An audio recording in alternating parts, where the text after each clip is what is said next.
What's up, family? Hey, we just went like 10 minutes and we didn't even know we weren't recording, so here we go again. Ready?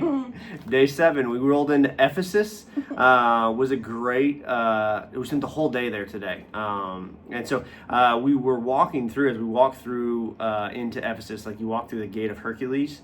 And I think the thing that stood out to me was like you immediately start walking on these beautiful like marble streets.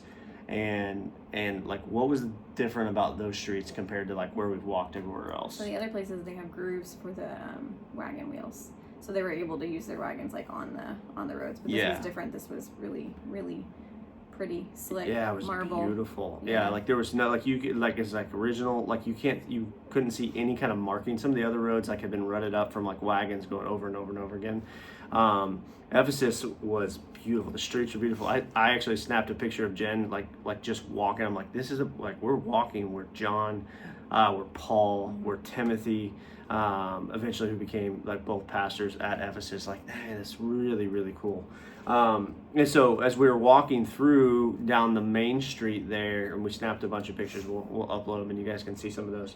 Our guide said, hey, think New York City like 100 years ago. When you think about when we walked down that street, just like the hustle and bustle of people coming in, and we said, or think like London like 300-400 years ago.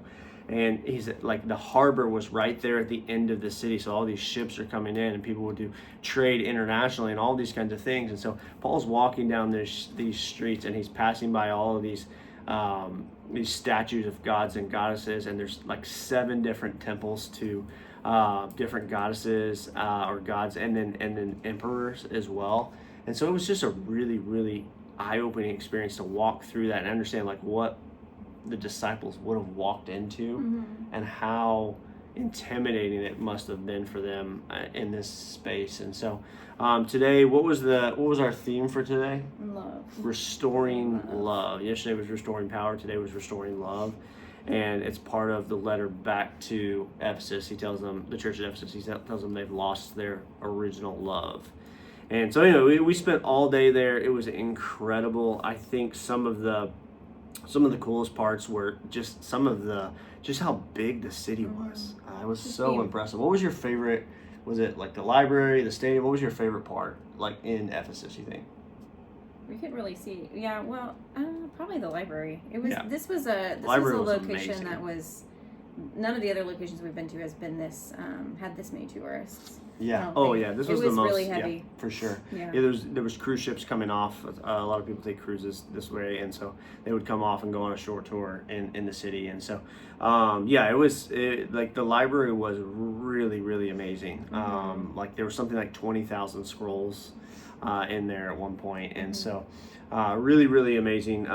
We kind of walked through some of Paul's interaction in Ephesus, which was really cool, and it brought it to light. And I honestly can't wait to share some of this stuff with you guys. So, anything else in Ephesus that you want to share, or anything else that stood out to you that you thought was really neat? We walked through a space called the Agora, which is kind of the marketplace for them. And it's a place where Paul and Priscilla and Aquila probably set up their tent making space or their store. We know Apollos was there, Timothy was there, Luke ends up dying there, Mary comes there with John, and we know that, and then John eventually becomes the bishop of Ephesus. So just really neat. It was good, and it was neat because like we said, every day he always challenges us with a question. This time he asked us if Jesus was, because we're closing in on the 7 churches, so if Jesus were to write us, if he would write us a letter, what would he say about me, and how would he say how I loved people? So that was a really good challenge, because I think we hone in on that a lot at church, where we just always talk about always the truth, always with love. Yeah. So that was a really good end. Yeah, he gave us a challenge to write.